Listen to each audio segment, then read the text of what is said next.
तो आज की क्लास में हम स्टार्ट कर रहे हैं chapter number 7 of limitation act 1963। आपकी ज्यूरीज में 7 चैप्टर दे रखे हैं लिमिटेशन एक्ट। ये पहले इसलिए करा रहा हूँ क्योंकि ये समझना बहुत ज़रूरी है, क्योंकि हर जगह इसका यूज़ है। लिमिटेशन एक्ट नाम में ही अपने में ले रहा है लिमिट। जहाँ लिमिट हो वहाँ लिमिटेशन एक्ट आएगा। जैसे अभी आपने मुझसे आरटीआई एक्ट पढ़ा था, तो आरटीआई एक्ट में अपील लगाने का एक टाइम पीरियड था, या पीआईओ को रिप्लाई करने का एक क्या था, टाइम पीरियड था। तो मतलब वहां पे क्या थी, टाइम की लिमिट थी ना, टाइम की लिमिट। तो उसी चैप्टर को, उसी चीज को ध्यान में रख के एक चैप्टर बनाया है लिमिटेशन एक्ट 1963 कि लॉ में हर चीज के ऊपर एक लिमिट लगाई गई है कि अगर आपको कोई केस फाइल करना है ना, तो केस फाइल करने के लिए एक लिमिटेड पीरियड दिया गया है। अब मान लो आपके साथ आज किसी ने मिसबिहेव किया, या मान लो आज आप दो बच्चों की लड़ाई हो गई और 10 साल बाद एक बच्चा उठ के दूसरे बच्चे पे केस करने पहुंच गया, बोले उस टाइम पे तूने मुझे मारा था, आज मैं तेरा बदला लूंगा। तो कोर्ट कहता है हर चीज को करने का एक टाइम पीरियड होता है, एक लिमिटेड टाइम पीरियड है लॉ में, जिसके अंदर अंदर आपको एक्शन लेना पड़ेगा। जैसे आपने किसी को पैसे उधार दिए, तो पैसे वापस लेने का एक टाइम पीरियड आपने सेट किया कि 1 साल के बाद वो पैसे देगा। अब 1 साल के बाद अगर वो मना कर दे, तो क्या आप जिंदगी भर उसको टोक सकते हो या जिंदगी भर उसको कोर्ट में लेके जा सकते हो? तो लॉ ने बोला कि नहीं, ऐसा नहीं है। आपके पास 3 साल है लीगल एक्शन लेने के। मतलब अगर आपने किसी को पैसे उधार दे रखे हैं और पैसे की एक ड्यू डेट आती है वापस लेने की, और ड्यू डेट पे सामने वाला पे नहीं करता है, तो ड्यू डेट के बाद आपके पास 3 साल है अपनी मनी को लीगल तरीके से रिकवर करने के लिए। इलीगल तरीके से तो कैसे भी कर लो, लीगल तरीका माने कोर्ट के तरीके से अपना पैसा रिकवर करने के लिए आपको कितना टाइम मिलेगा? 3 साल मिलेंगे उस केस में। 3 साल के अंदर अंदर आपको क्या करना है? लीगल केस फाइल कर देना है। अदरवाइज आपका लीगल रेमेडी, जो लॉ में रेमेडी दी गई है पैसा लेने के लिए बताई गई है, वो आप लीगल रेमेडी फिर कोर्ट से नहीं ले पाओगे। क्योंकि कोर्ट क्या कह देगा, आप लिमिटेशन पीरियड के बाद आए हो तो हम आपका सूट या हम आपका केस एक्सेप्ट ही नहीं कर रहे। सिंपल सा, जो सबसे कॉमन मुझे लगता है, मैं इसी को ही एक्सप्लेन करता हूं हमेशा, कि ए ने बी को क्या दिया, कुछ पैसा दिया है, उधार में दिया है, क्रेडिट पे दिया है, कुछ पैसा उधारी में दे दिया। अब बी को उसने 1 साल का टाइम पीरियड दिया कि 1 साल के बाद मान लो 31 दिसंबर 2021 को मेरे पैसे वापस कर दियो। अब 31 दिसंबर 2021 तक क्या कोई ए लीगल रेमेडी ले सकता है? देखो ठीक है, इसने इसको पैसा दिया है, लेकिन पैसे देने के लिए एक टाइम पीरियड भी रखा है ना, तो इसको टाइम पीरियड तक क्या करना पड़ेगा? वेट करना पड़ेगा। ड्यू डेट माने 31 दिसंबर को ये पैसा मांगने जाएगा। अब सामने वाला क्या कहेगा? सामने वाला क्या कहेगा? या तो पैसा दे देगा उस डेट पे, खुद ही आके दे देगा, या सामने वाला मांगने गया तो दे देगा। अदरवाइज मना कर देगा कि भाई मेरे पास तो पैसे नहीं है, जो कर सकता है कर ले। यही कहेगा, भाई मेरे पास तो पैसा नहीं है और ना मैं आपका पैसा वापस कर सकता, तो आपसे जो होता हो वो कर लेना। गुंडे वाली लैंग्वेज में जो उखाड़ सकते हो उखाड़ लेना। तो 31 दिसंबर 2021 की ड्यू डेट थी, यहां तक इसने वेट किया। 1 जनवरी को इसके पास राइट आ गया क्या करने का? लीगल एक्शन लेने का। 1 जनवरी 2022। और ये राइट कब तक रहेगा? 31 दिसंबर 2022 पूरा, 23 पूरा और 24 का लास्ट। मतलब 3 साल के अंदर अंदर ये कोर्ट में जा सकता है। कौन? क्योंकि राइट किसका इफेक्ट हुआ है? पैसे लेने का राइट किसका था? ए का। सामने वाले ने मना कर दिया तो ए कह रहा है यार मेरे तो पैसे डूब गए। तो कोर्ट में जाने के लिए कितना टाइम पीरियड दिया? 3 साल दिए। 3 साल के अंदर अंदर एक्शन लेना है। 3 साल के बाद अगर ए को नींद खुली 3 साल बाद, तो कोर्ट कह रहा है कि हमारे पास आने की जरूरत नहीं है, क्योंकि आपका जो लीगल केस फाइल करने का जो टाइम पीरियड था ना, वो क्या हो गया है? खत्म हो गया है। आपका जो एक्शन लेने का टाइम पीरियड था ना, वो टाइम पीरियड क्या हो गया? खत्म हो गया है। अब कोर्ट आपके सूट को, अब कोर्ट आपके केस को, आपके सूट को क्या नहीं कर सकता है, एक्सेप्ट नहीं कर सकता है, उसे कहते हैं बार ऑन लिमिटेशन। कि लिमिटेशन पीरियड की वजह से क्या हो गया है, बार लग गई है, रोक लग गई है, क्या करने पे, आपके केस फाइल करने पे रोक लगा दी गई है, सिंपल सी चीज। ठीक है, 31 दिसंबर 2021 के बाद लीगल राइट आया। जनरली वैसे 3 दिन का गैप होता है, 3 दिन का एक ग्रेस पीरियड दिया जाता है, उसके बाद एक्शन होते हैं, लेकिन उस ग्रेस पीरियड को हम बाद में देखेंगे। हम पहले सिंपल समझते हैं कि 1 जनवरी को सामने वाले के पास राइट आ गया लीगल एक्शन लेने का। इस टाइम पीरियड में लीगल एक्शन ले लिया तो कोर्ट एक्सेप्ट कर लेगा, अदरवाइज कोर्ट क्या लगा देगा, बार, रोक लगा देगा। किस वजह से, लिमिटेशन पीरियड के खत्म होने की वजह से, लिमिटेशन पीरियड के खत्म होने की वजह से। लेकिन आपने पिछले ही चैप्टर में पढ़ा, जैसे हमने पढ़ा था कि फर्स्ट एपलेट अथॉरिटी, चलो पीआईओ के डिसीजन के अगेंस्ट में आप क्या लगा सकते हो, अपील लगा सकते हो। किसके पास, officer senior in rank to PIO, इसके पास आप क्या लगा सकते हो, अपील। अपील लगाने के लिए कितना टाइम पीरियड दिया था, 30 डेज। मतलब ये क्या हो गया, लिमिटेशन पीरियड। ये एक्शन कितने दिन के अंदर अंदर लेना पड़ेगा, 30 दिन के अंदर अंदर लेना पड़ेगा। बट हमने एक ये लाइन पढ़ी थी कि अगर सफिशिएंट कोज हो, अगर सफिशिएंट कोज हो तो डिले को कंडोन किया जा सकता है, मतलब फर्दर पीरियड अलाउ किया जा सकता है। ये भी तो लिमिटेशन एक्ट में लिखा होगा, क्योंकि वो एक्ट जो लिमिट लगा रहा है तो वही एक्ट तो बता रहा होगा ना कि अगर सफिशिएंट कोज है तो क्या किया जा सकता है, इस पीरियड को एक्सटेंड किया जा सकता है। या एक बच्चे ने मेरे से पूछा था कि अगर किसी दिन कोर्ट क्लोज हो, मतलब मान लो लास्ट डे जिस दिन मुझे कोर्ट में फाइल करना है उस दिन कोर्ट क्लोज हो, तो उस दिन उस केस में क्या किया जाएगा, लिमिटेशन पीरियड। नेक्स्ट डे जिस दिन कोर्ट रिज्यूम होगा वो डे फिर लास्ट डे माना जाएगा। तो फिर हम पढ़ेंगे, एक्सक्लूजन भी पढ़ेंगे, कुछ दिनों को एक्सक्लूड किया गया है, कि कुछ डेज को इंक्लूड ही नहीं किया जाता है। मैंने लास्ट जब आपको बताया था ना, तब मैंने यही बताया था कि 30 डेज कहां से गिनने हैं, रिसिप्ट से गिनने हैं, रिसिप्ट ऑफ ऑर्डर, जैसे रिसिप्ट ऑफ कॉपी कह लो, कि जिस दिन उसने डिसीजन सुनाया वहां से नहीं, जिस दिन आपको डिसीजन की कॉपी मिल गई वहां से पीरियड स्टार्ट होता है। इसका मतलब जितना टाइम पीरियड उसने कॉपी बनाने में लिया, किसने, कोर्ट ने, वो टाइम पीरियड हम क्या करते हैं, एक्सक्लूड करते हैं। टाइम पीरियड हम काउंट ही नहीं करते जब हमें 30 डेज काउंट करने होंगे। देखो डिसीजन से 30 डेज आपको मिले हैं, लेकिन वो कह रहे हैं कि डिसीजन से जितना टाइम पीरियड कॉपी ऑब्टेन करने में लगे इनको एक्सक्लूड करके बचा हुआ टाइम पीरियड 30 डेज होना चाहिए। तो ये लिमिटेशन एक्ट में ये टाइम पीरियड दिया गया है, पूरे लिमिटेशन एक्ट में टाइम पीरियड दिया गया है कि इतना टाइम पीरियड, ये टाइम पीरियड और वो टाइम पीरियड। अब मान लो यही केस वापस आ जाते हैं ऊपर वाले केस लो पे, 1 जनवरी से 2022 से लेके 24। अब इस टाइम पीरियड के दौरान मिस्टर बी आया मिस्टर ए के पास और 5,000 रुपए देके चला गया, जबकि उसे टोटल 10,000 रुपए देने थे।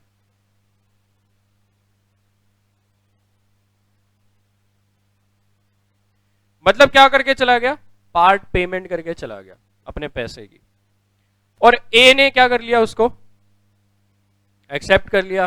बोले पैसा आ रहा है कौन छोड़ेगा, बोले चल यार 5,000 तो दे। तो लॉ में एक चीज लिखी गई कि अगर आपने पार्ट पेमेंट एक्सेप्ट कर लिया ना, तो जिस डेट पे आपने पार्ट पेमेंट एक्सेप्ट किया है वहां से दोबारा 3 साल गिने जाएंगे। इसको बोला जाता है लॉ में एक्नॉलेजमेंट।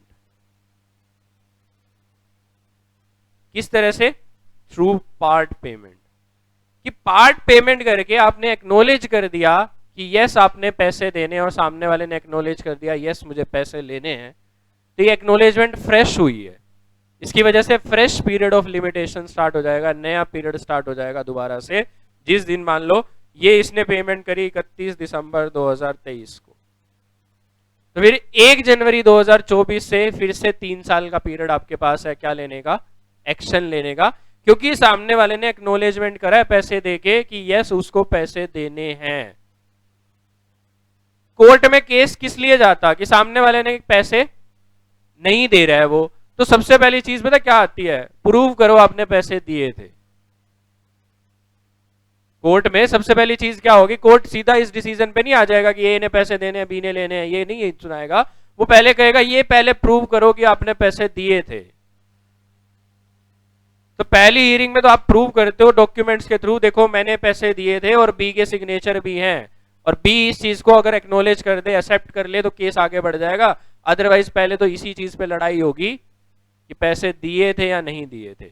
आप कह रहे होगे दिए होगे, बी कह रहा होगा कहां कौन से पैसे, दिखा मेरे कोई सिग्नेचर, और सिग्नेचर दिखा भी दिए तो उसका एडवोकेट क्या कहेगा, जज साहब सिग्नेचर फोर्ज है। बी ने तो, मेरे क्लाइंट ने तो साइन करे ही नहीं है, मेरे क्लाइंट के सिग्नेचर किसी ने झूठे मारे हुए हैं, मेरे क्लाइंट ने कोई पैसा नहीं ले रखा है। और आप फिर क्या लेकर आओगे, विटनेस लेकर आओगे, जी इसके सामने साइन किया हुआ इसने, ये गवाह है मेरे साथ। कोर्ट फिर गवाही सुनेगा और फिर पहले तो ये डिसाइड होगा पैसे दिए थे नहीं दिए थे। फिर क्या होगा, अगर सामने वाले ने चलो मान लिया या किसी तरह से प्रूव हो गया कि पैसे देने हैं, फिर अब इस चीज पे लड़ाई होगी, बोले पैसे देगा कब। फिर वो कोर्ट में प्रेयर करेगा, बोले जज साहब 6 महीने और दे दो, जज साहब 1 साल दे दो। उसका एडवोकेट यही करेगा ना। देखो कोर्ट के सीन में सबसे पहली चीज यही होती है कि पहले तो अपने क्लाइंट को बचाओ, जब क्लाइंट फंस जाए तो टाइम पीरियड मांग लो, जब क्लाइंट फंस जाए तो टाइम पीरियड मांग लो, पैसे पेमेंट और सब चीजें करने का। तो अगर सामने वाला एक्नोलेज कर रहा है मेरे लीगल एक्शन लेने से पहले पहले कि उसने मेरे पैसे देने हैं, किस तरह से उसने एक्नोलेज किया, पार्ट पेमेंट करके एक्नोलेज कर दिया। क्योंकि पार्ट पेमेंट से क्या पता चला, पैसे तो देने हैं, सामने वाला मान रहा है कि मैंने पैसे देने हैं, तो चलो कोई ने 5,000 दे गया, 5,000 के लिए फिर एक्शन ले लेंगे, 3 साल फिर से मिल गए। तो फायदा किसका हो गया, ए का। तो नॉर्मल प्रोसेस है, ड्यू डेट के बाद लिमिटेशन पीरियड जब खत्म हो जाता है उसकी बात कर रहे हैं, जो 1 साल था वो पीरियड खत्म हो गया, उसके बाद की बात कर रहे हैं। अब तो एक्शन लेने का टाइम था। या खाली एक्नोलेजमेंट भी कर देता है ना। एक्नोलेज 2 तरह की होती है, एक एक्नोलेज सिर्फ रिटर्न पेपर पे लिख के देना कि मैं एक्नोलेज कर रहा हूं कि मुझे पैसे देने हैं, और आपने एक्सेप्ट कर लिया, ये एक्नोलेजमेंट हो गई। नहीं, एक तो ये एक्नोलेज करना जिसमें आपने क्या कहा होगा, जिसमें आपने रिक्वेस्ट करी होगी, यार मैं मान रहा हूं मैंने तेरे पैसे देने हैं बट मेरे पास अभी नहीं है, मुझे 6 महीने और अलाउड कर दे।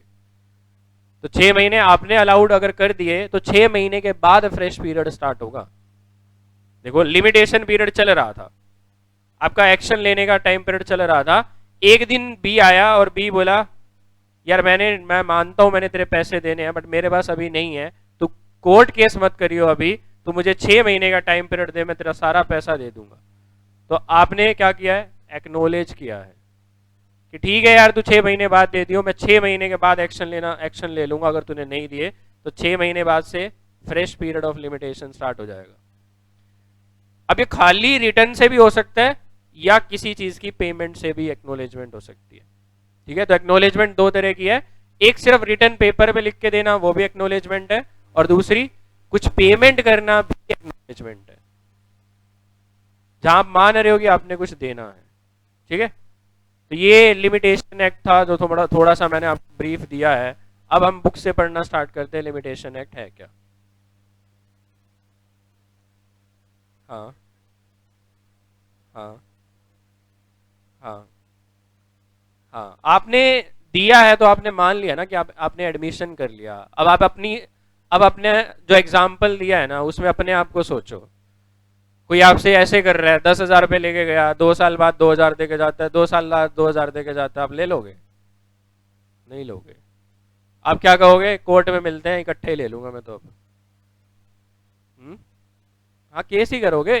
देखो पता है क्या है, लो में ना सबसे इजी तरीका है किसी चीज को समझने का, अपने आप को दूसरे की जगह रख दो।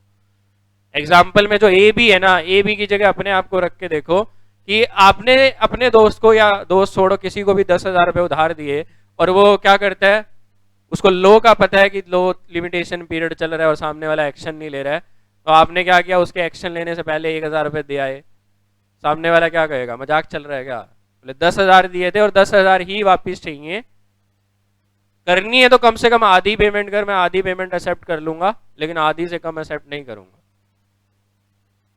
ठीक है, तो अपने आप को थोड़ा सा उस जगह पे सोचोगे ना, तो चीजें बड़ी आसान सी लगेंगी कि यस, कि भाई अगर मैं होता तो मैं तो एक्नोलेजमेंट नहीं करता भाई मेरे को पैसे मिले, मैं तो लेता ही नहीं उससे 1,000 रुपये, क्योंकि वो 1,000 कर करके क्या करता, 4-5 साल बिता देगा ऐसे, हर किसी 6 महीने बाद 1,000 रुपये दे के जाएगा, आप क्या कहोगे, बोले यार मजाक बना दिया पैसे का।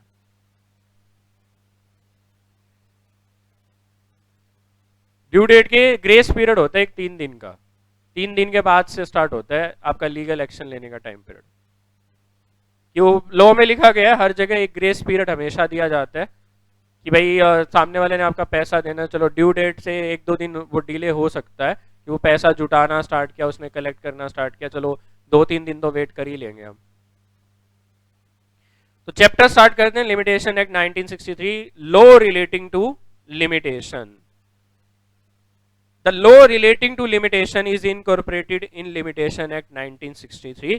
तो जो लिमिटेशन से रिलेटेड लॉ है वो कहां लिखा गया है, लिमिटेशन एक्ट ऑफ 1963, 1963 के लिमिटेशन एक्ट में लिमिटेशन पीरियड लिखा गया है। इनकॉर्पोरेटेड यहां मतलब क्या है, लिखा गया है। विच प्रिस्क्राइब, जो प्रिस्क्राइब करता है different period of limitation for suit. Suit माने जब पहली बार केस फाइल करते हैं तो उसे कहते हैं सूट। तो सूट फाइल करने के लिए लिमिटेशन पीरियड लिखा है, पेटिशन फाइल करने के लिए, जैसे कोर्ट में जाते हैं सूट्स, और जब कंपनी लॉ और इन सब चीजों में जाते हैं तब कहते हैं पेटिशन लगाई है। पेटिशन माने एप्लीकेशंस लगाई हैं, और एप्लीकेशंस और अपील भी आएगा, क्योंकि अपील में भी तो टाइम पीरियड होता है। तो एक छोटा सा एग्जांपल समझना,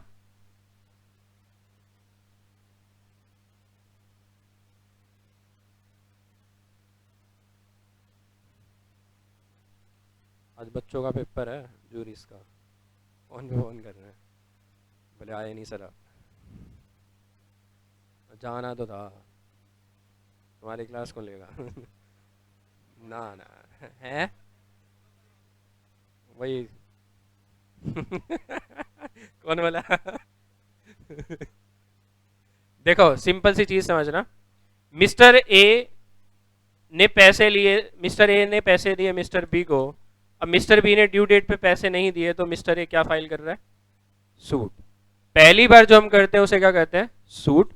अब सूट पे कोर्ट का डिसीजन आया, और कोर्ट के डिसीजन से अगर आप खुश नहीं हो, क्या वर्ड यूज किया था हमने, एग्रीव्ड।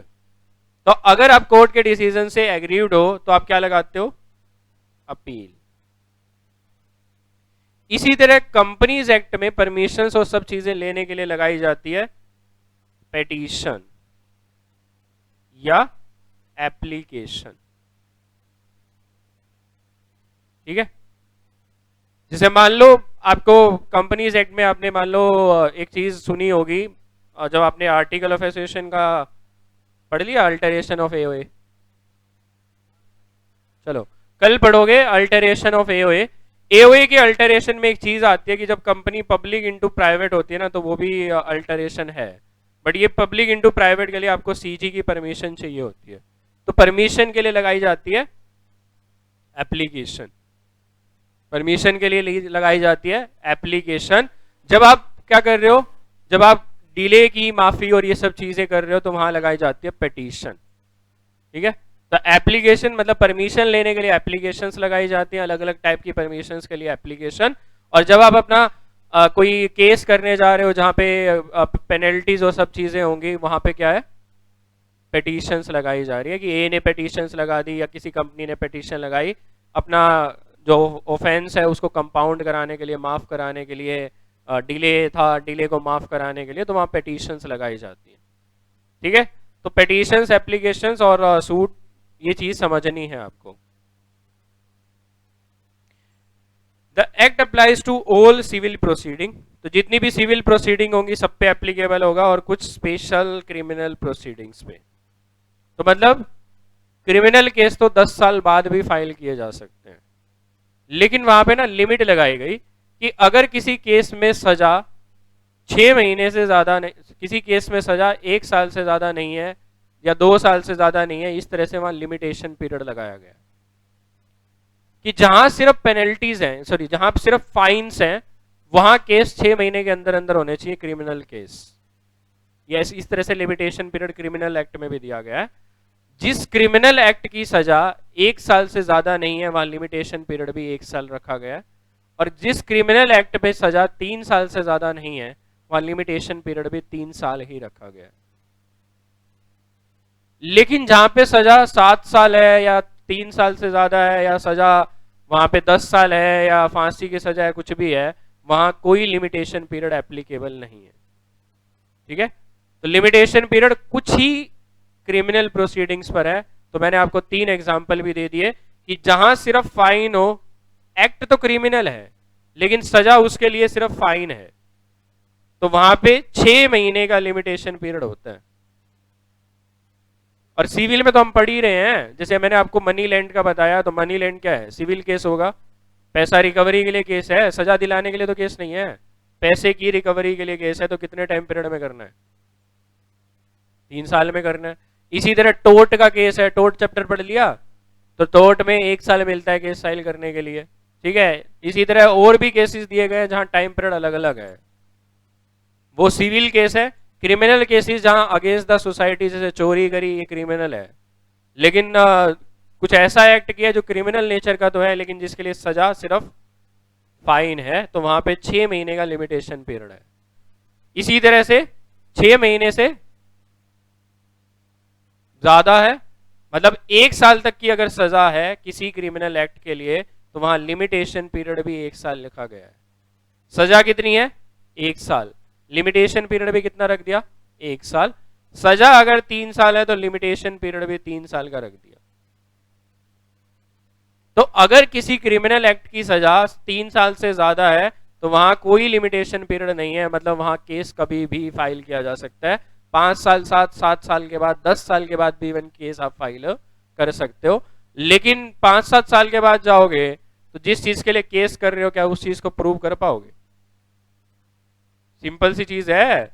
अगर किसी केस के लिए कहा कितने साल टाइम बाद जा रहे हो, 5 साल बाद कोई केस फाइल करने गए, क्रिमिनल केस, 5 साल बाद सबूत मिल जाएंगे?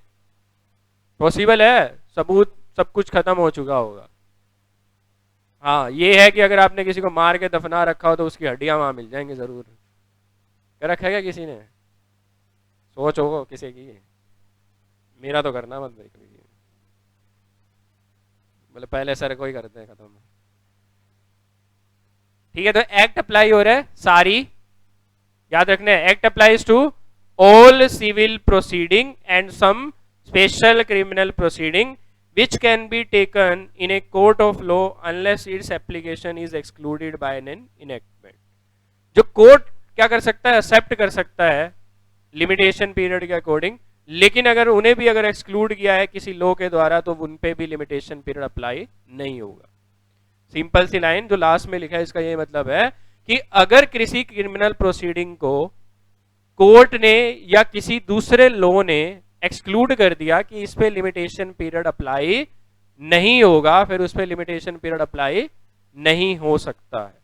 इसीलिए लिखा है कि अनलेस इट्स एप्लीकेशन, अगर किसी केस को अब क्या किया गया, एक्सक्लूड किया गया है किसी इनेक्टमेंट के द्वारा, इनेक्टमेंट माने कोई दूसरा एक्ट पास करके अगर किसी चीज का लिमिटेशन पीरियड खत्म कर दिया तो उस पर फिर लिमिटेशन एक्ट अप्लाई नहीं होगा।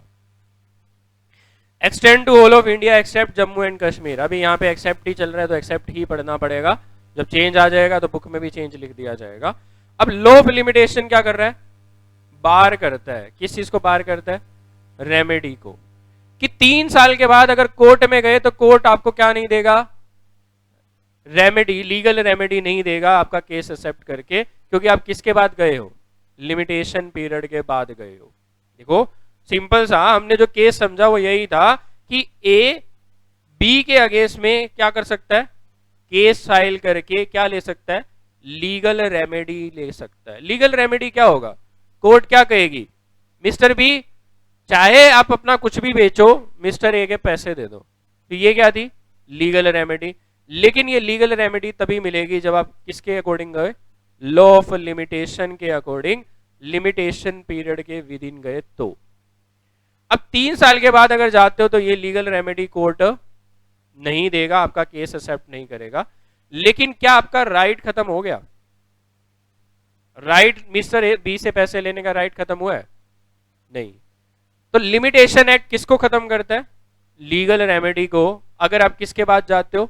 लिमिटेशन पीरियड के बाद जाते हो तो कोर्ट आपको लीगल रेमेडी नहीं दे रहा है। लेकिन क्या कोर्ट आपका राइट खत्म कर सकता है? नहीं, राइट खत्म नहीं कर सकता, राइट आपका आज भी है। तो अगर आउट ऑफ कोर्ट सेटलमेंट होती है, बी का पहले दिमाग खराब था, बी को अकल आ गई, 4 साल के बाद बी आया और ए से माफी मांगते हुए बोला ले भाई तेरे पैसे, मुझे तेरे पैसे दे देने चाहिए थे बट मैं बस थोड़ा सा बहक गया था, घमंड में हो गया था, तो मैं तेरे पैसे नहीं दे रहा था, अब मैं तेरे पैसे देने आया हूं। तो ए क्या कह देगा? लिमिटेशन पीरियड खत्म हो गया, अब मत आ। कहेगा? क्या कहेगा? पैसा आ रहा है, आने दो भाई, अब कोई मना नहीं है। तो राइट खत्म हुआ है। क्या खत्म किया लॉ ऑफ लिमिटेशन ने? लीगल रेमेडी खत्म कर दी।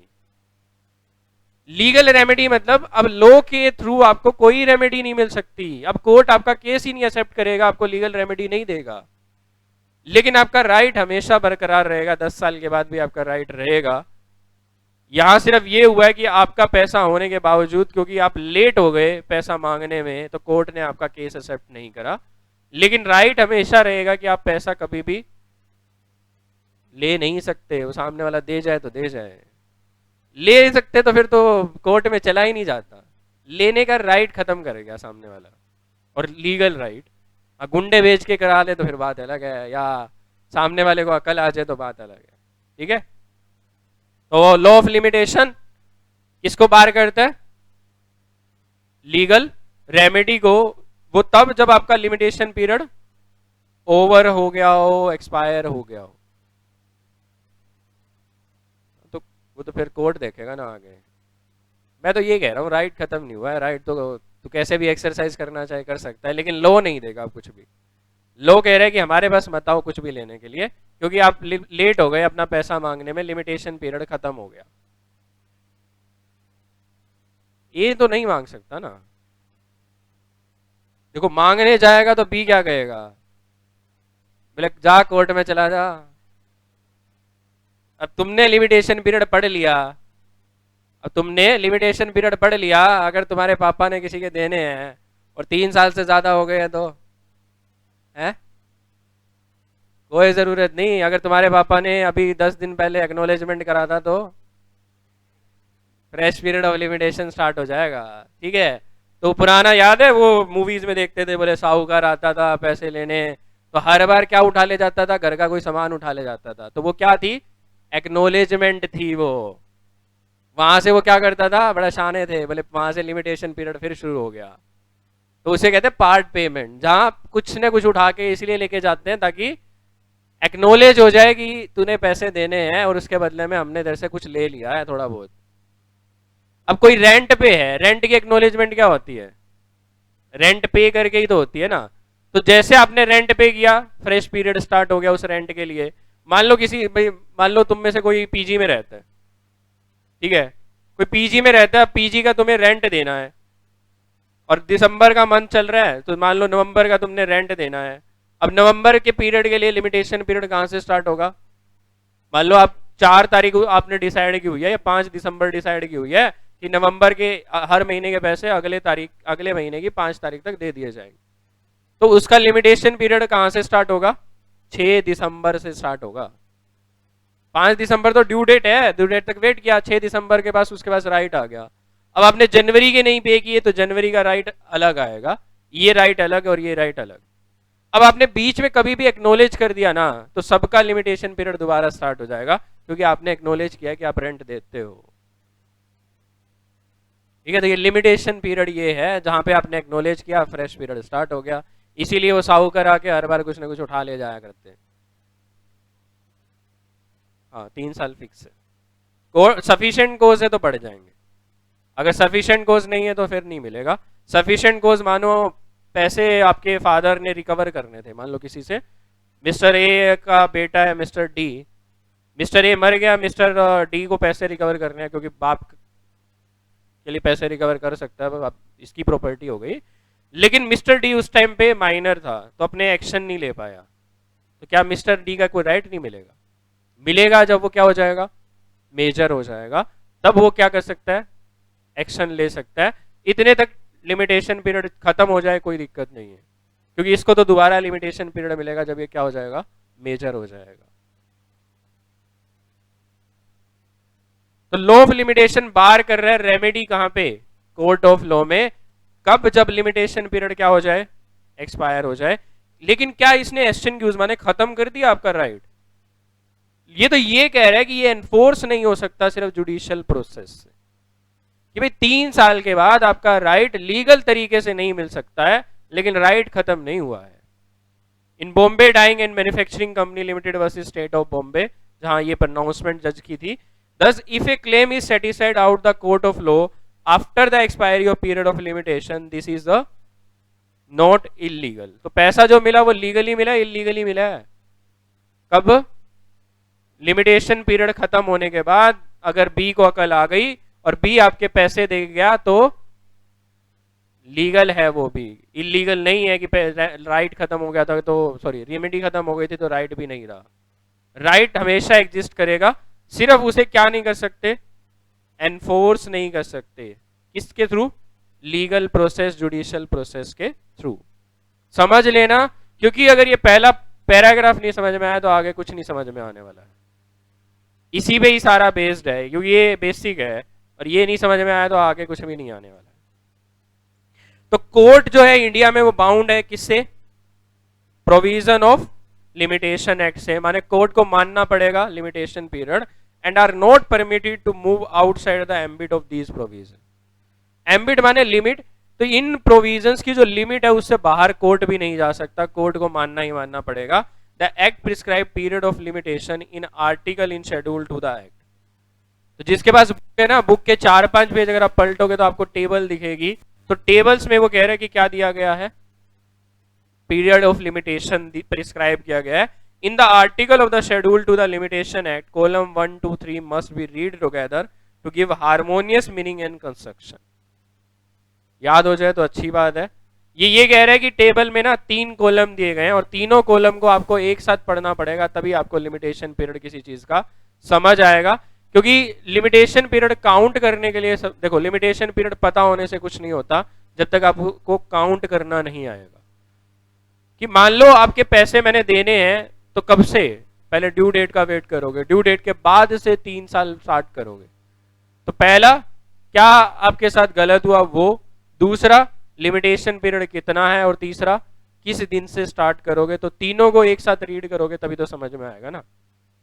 तो आपकी बुक में ऐसे ही कॉलम दिए गए हैं जिनको एक साथ पढ़ना है, सो दैट हार्मोनियस मीनिंग जहां तक पॉसिबल है तीनों को एक साथ पढ़ के जो मीनिंग ड्रॉ किया जा सकता है वो करा जा सके। पहला पैराग्राफ समझ में आ गया? किसी को कोई डाउट, किसी को दोबारा रिपीट कराना हो? चलो फिर, बार ऑफ लिमिटेशन, बार माने लिमिटेशन पीरियड ने रोक लगा दी किस पे, लीगल रेमेडी पे, कितने टाइम पीरियड के बाद, लिमिटेशन पीरियड की एक्सपायरी के बाद। तो सेक्शन 3 क्या कह रहे हैं, कोई भी सूट, कोई भी अपील, कोई भी एप्लीकेशन अगर लगाई जाए, इफ मेड, लगाई जाए किसके बाद, प्रिस्क्राइब्ड पीरियड ऑफ लिमिटेशन। तो जैसे मनी लैंड के केस में 3 साल का प्रिस्क्राइब पीरियड था, तो 3 साल के बाद अगर आप लेके गए तो कोर्ट की ड्यूटी है कि कोर्ट ना क्या ना करे, प्रोसीड ही ना करे, एक्सेप्ट ना करे, प्रोसीड ना करे सच suit irrespective of fact whether the plea of limitation has been set up in defense or not। पहले यहां तक समझ लेना, irrespective बाद में समझ आएगा। तो सिंपल सी लाइन लिखी कि अगर कोई सूट, कोई अपील, कोई एप्लीकेशन अगर किसके बाद लगाई जा रही है, लिमिटेशन पीरियड के बाद लगाई जा रही है, प्रिस्क्राइब्ड पीरियड ऑफ लिमिटेशन के बाद लगाई जा रही है, तो कोर्ट की क्या ड्यूटी है, कोर्ट प्रोसीड ही ना करे किससे, सच सूट से। अब देखो उसने क्या बोला, कोर्ट की ये ड्यूटी है। अब मान लो मिस्टर ए ने केस किया मिस्टर बी पे और लिमिटेशन पीरियड के बाद केस हुआ, लिमिटेशन पीरियड के बाद अब आपने ये तो पढ़ लिया ड्यूटी है कोर्ट की, लेकिन अब अगर आप एक चीज देखो, मान लो गलती से कोर्ट ने एक्सेप्ट कर लिया, कोर्ट ने भी नहीं देखा, तो आप तो अपनी प्लिया माने अपनी रिक्वेस्ट में अपने स्टेटमेंट में लिख सकते हो ना, मिस्टर बी जब अपनी स्टेटमेंट फाइल करेगा तो वहां वो प्लिया ऑफ लिमिटेशन तो लगा सकता है ना। वो ये तो कह सकता है कि सर लिमिटेशन पीरियड तो देख लो, कोर्ट ने नहीं देखा, आप तो याद दिला ही सकते हो। तो इररिस्पेक्टिव ऑफ फैक्ट वो कह रहे हैं ये तो कोर्ट की ड्यूटी है, चाहे अपने लिमिटेशन पीरियड वाली बात अपनी रिटर्न स्टेटमेंट में लिखी या ना लिखी। किसने? मिस्टर बी ने। मिस्टर बी अपने डिफेंस में क्या लगाएगा? प्लिया। प्लिया माने रिक्वेस्ट। एक रिटर्न स्टेटमेंट में रिक्वेस्ट डालेगा कि सर लिमिटेशन पीरियड देख लो, कोर्ट कह रहे हैं हमें अपनी ड्यूटी मत याद दिलाओ, इररिस्पेक्टिव ऑफ फैक्ट, चाहे तुमने लिखी हो चाहे ना लिखी हो, हमें अपनी ड्यूटी पता है। ठीक है, तो कोर्ट एक्सेप्ट करेगा तो वो सफिशिएंट कोर्स के बेसिस पे एक्सेप्ट करेगा, ऐसे ही नहीं करेगा। सिंपल सी चीज लिखिए, it is duty of court. Court का काम है देखना, चाहे अपने ये बात अपने डिफेंस में यूज करी हो, अपने बचाव में मिस्टर बी ने यूज करी हो, चाहे ना करी हो। आपके लिखने से भी कोई फर्क नहीं पड़ेगा और ना लिखने से भी कोई फर्क नहीं पड़ेगा, क्योंकि ये कोर्ट की ड्यूटी है। तो यही लिखा है, irrespective of fact, irrespective of fact whether plea of limitation has been set up in defense or not। Set up in defence मतलब मिस्टर बी ने अपने डिफेंस में जब अब रिटर्न स्टेटमेंट फाइल करी तो उसमें उसने मेंशन कर दिया सर लिमिटेशन पीरियड खत्म हो गया। लो ही कह रहे ये कोर्ट की ड्यूटी है देखना, कोर्ट अपने आप से देख लेगा, आपके बताने से कोई फर्क नहीं पड़ेगा कोर्ट को, इररिस्पेक्टिव ऑफ फैक्ट, इस चीज से कोई फर्क नहीं पड़ता है, irrespective of fact whether plea of limitation, request of limitation has been set up in defense of not, चाहे उसने अपने डिफेंस में ये बात जब रिटर्न स्टेटमेंट फाइल करी थी लिखी थी या नहीं लिखी थी। Can suo question of limitation, court अपने आप से क्या देख लेगा? लिमिटेशन पीरियड देखेगा। Take note of question of limitation, क्या लिमिटेशन पीरियड ओवर हुआ है या नहीं। The question whether a suit is barred by the limitation should be decided on the fact as they stood on the date of presentation of the plaint। क्या कोई suit time board है या नहीं है? कोई सूट टाइम बार्ड मतलब उसका limitation period खत्म हो गया या नहीं हो गया, ये किस पे डिपेंड करेगा? ये उन फैक्ट्स पे डिपेंड करेगा जिस दिन आपने प्लेंट माने केस फाइल करने के लिए प्लेंट होती है, केस को क्या कह दिया? सूट। सूट फाइल करने के लिए प्लेंटिव फाइल करता है प्लेंट। प्लेंटिव जो प्लीडिंग्स लगाता है ना, प्लीडिंग्स माने जो उसने एलिगेशंस लगाए हैं उसको बोलते हैं प्लेंट फाइल करना। तो प्लेंटिव क्या लगाता है? प्लेंट। और डिफेंडेंट अपने डिफेंस में जिसके ऊपर केस किया गया उसे कहते हैं डिफेंडेंट। देखो पार्टी समझना है पहले, जो पार्टी केस फाइल करती है उसे कहते हैं प्लेंटिव, प्लेंट इफ, और जिसके ऊपर केस होता है उसे कहते हैं डिफेंडेंट। माने इसने डिफेंड करना है, अपने आप को बचाना है, एलिगेशंस जो किसने लगाए? प्लेंटिव ने।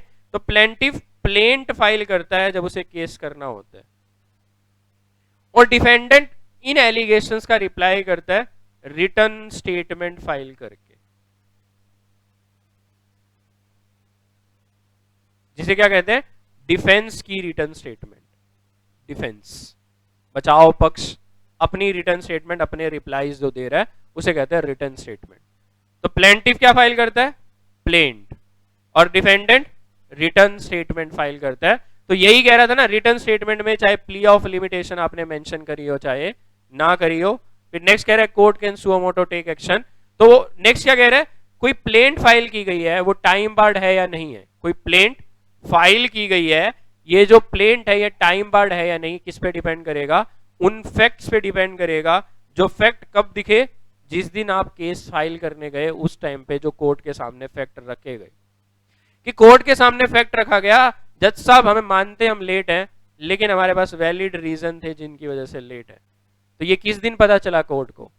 जिस दिन आपने प्लेंट प्रेजेंट की है उस दिन पता चला। तो फैक्ट किस दिन कोर्ट की नॉलेज में आए? प्लेंट की डेट पर आए। तो इसीलिए कह रहा है कि वो फैक्ट जो प्लेंट की डेट पे कोर्ट को अगर लगेंगे कि सही है तो फिर कोर्ट चाहे तो टाइम बार्ड सूट को भी एक्सेप्ट कर सकता है, कि चाहे वहां पे टाइम पीरियड खत्म हो गया था लेकिन कोर्ट के हिसाब से नहीं हुआ। तो क्वेश्चन क्या? Whether a suit is time barred by limitation किस पे डिपेंड करेगा? फैक्ट्स पे। कौन से फैक्ट? जो date of presentation of plaint वाले दिन थे, जो दिखाई देंगे उन्हीं पे। It is important section upon which whose whole limitation act depend for its efficiency.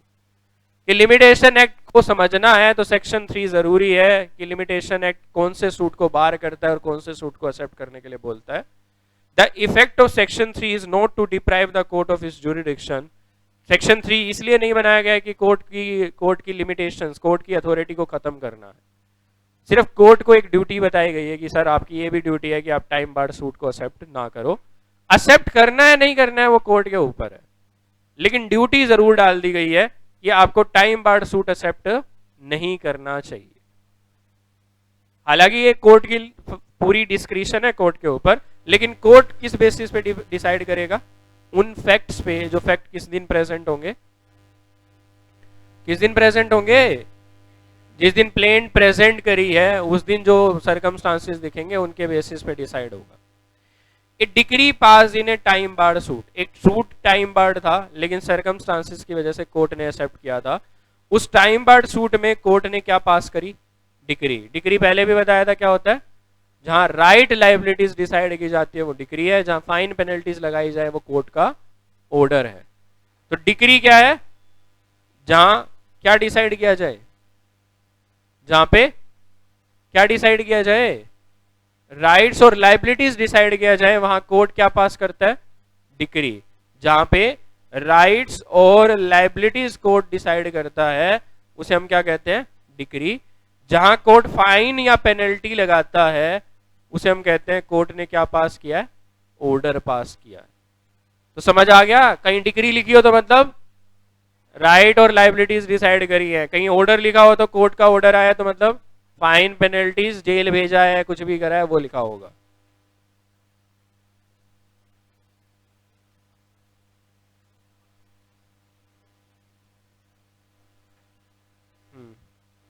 Court सुना नहीं उसमें जोली LLB 2 में it is who I will decide. तो मैं जज हूं, जज को मत सिखाओ, तो जज है वो, तो वो चाहे तो कुछ भी कर सकता है। तो इसी तरह एक टाइम बार्ड सूट था, मतलब सूट लिमिटेशन पीरियड के बाद फाइल किया गया था, लेकिन कोर्ट ने उसे एक्सेप्ट किया था और कोर्ट ने उस केस में क्या पास करी? डिक्री। तो डिक्री क्या नल एंड वॉइड है? क्या वो डिक्री नल एंड वॉइड है? क्यों? टाइम बार्ड था सूट, कोर्ट पे है ना, कोर्ट ने अगर एक्सेप्ट किया है तो डिक्री क्या है? टाइम बार्ड नहीं है। ठीक है, तो कोर्ट पे है ये। समझ आया यहां तक? चलो फिर आज के लिए अपने आप से, बिना किसी के कहे अपने आप से जब एक्शन लेते हो तो उसे कहते हैं सुओ मोटो।